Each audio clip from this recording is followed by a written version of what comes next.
Сәлем достар, quesadilla дайындаймыз. Каналға тіркеліп, қоңыраушаны басуды ұмытпаңыз. Сонда сіз видеоны ең алғашқы болып көретін боласыз. Видеода көрсетілгендей болгар бұрышын осылай кубик қылып турап аламыз.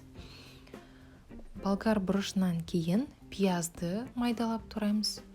Ірімшікті күштен өткізіп, тауықтың сүбе етін майда қылып турап аламыз да. Табаға сұйық майды құйып, тауық еті толық дайын болғанға дейін қуырып аламыз.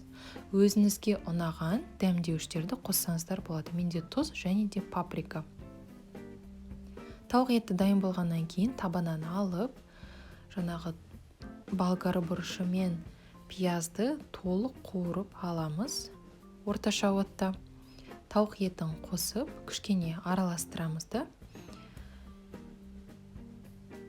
Құрғақ табаға жаңағы қуырылған начинкамызды саламыз. Үстіне ірімшікті орналастырамыз да, екі жағын 2-3 минут құрғақ табада қуырып аламыз.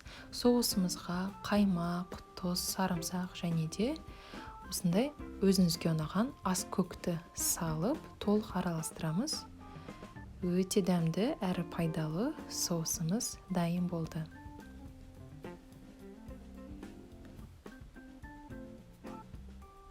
Жаңағы айтып кеткенде екі жағын 2-3 минут қуырып алғаннан кейін осы quesadillаны ортасынан екіге бөліп дастарханға қоя берсеңіздер болады.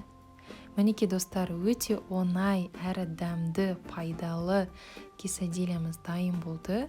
Егер де видео ұнаса, лайк және де комментарий қалдырып кетіңіздер. Ас болсын!